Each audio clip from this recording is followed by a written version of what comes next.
Shampoo is better. I go on first and clean the hair.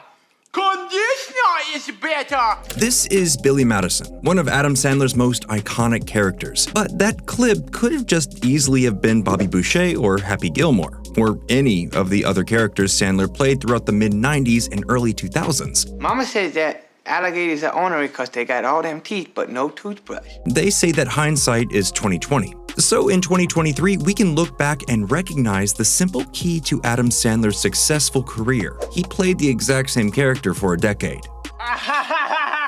Shut up! Before his rise to movie stardom, Sandler had a brief stint on The Cosby Show, performed in comedy clubs, and was a writer and performer on SNL. In the early 90s, he found himself in fever dreams like Shakes the Clown and cult classics like Coneheads and Airheads, but he was always sharing the spotlight with bigger names. He wouldn't find major success as a solo star until 1995, and from then until around 2005, he was on top of the world. Billy Madison?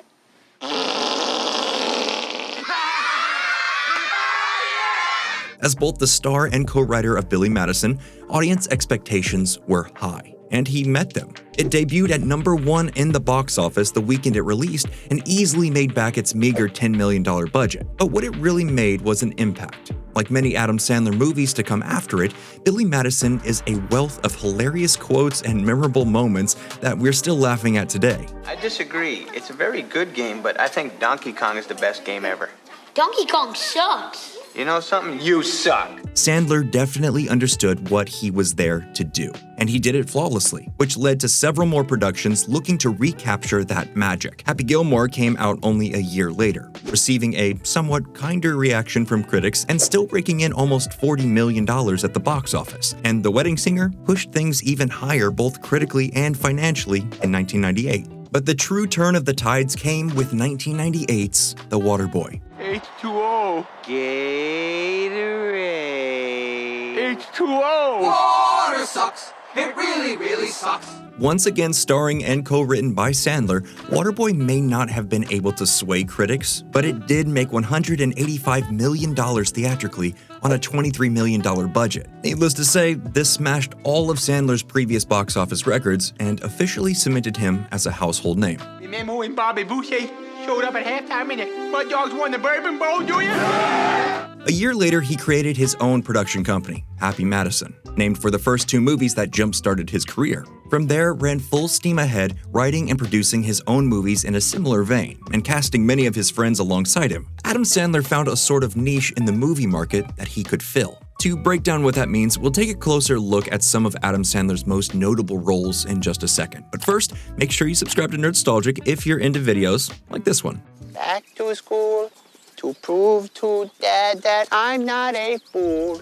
Billy Madison is the story of a well-intentioned, slightly obnoxious buffoon who repeats elementary school in the hopes of taking over his father's company. In the process, he meets a beautiful and intelligent teacher named Veronica Vaughn, Jackpot. who initially dismisses him until he proves himself to be a little more kind-hearted, and the two live happily ever after. Happy Gilmore is the story of a well-intentioned, slightly obnoxious buffoon who has to pay off his grandmother's debts by throwing down his hockey stick and picking up a golf club. In the process, he meets a beautiful and intelligent public relations director named Virginia Bennett, who initially dismisses him until he proves himself to be a little more level-headed. Slow down. I don't want to be more than friends.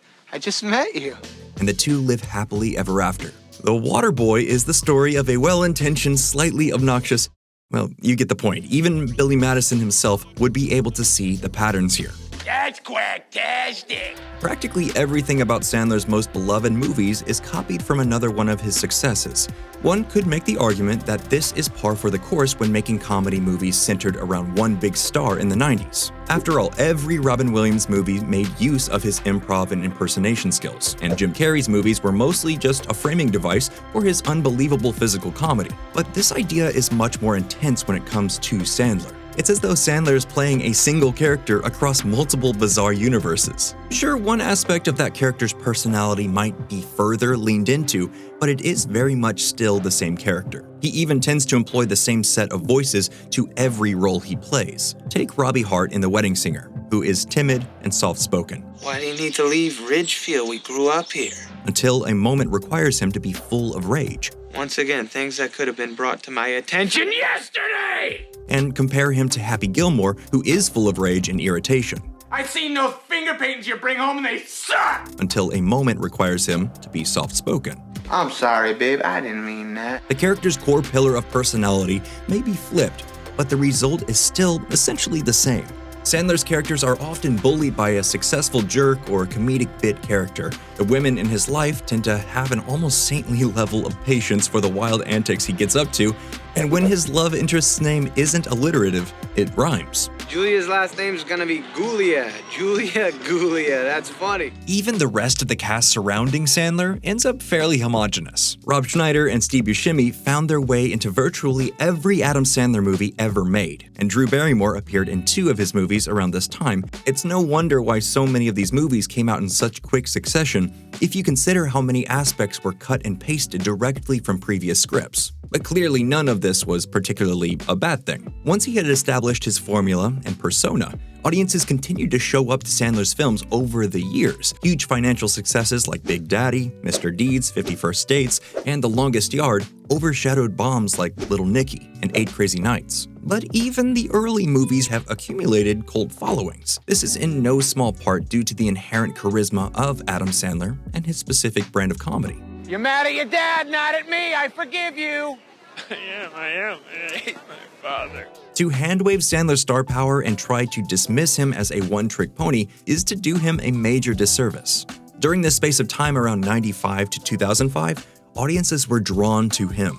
And so were other writers and directors. They understood that there was more to Sandler's performances than jokes and funny voices. Sandler found critical success with movies like 2004's Punch Drunk Love, where he was able to fully explore the deep sadness and loneliness that many of his more popular characters harbored under the surface. If there was ever any doubt, his role as Barry Egan proved that he was never a one-note actor, even if a lot of his movies post-2005 suggest otherwise. Also, I'm wearing a suit today because I had a very important meeting this morning and I don't have a crying problem.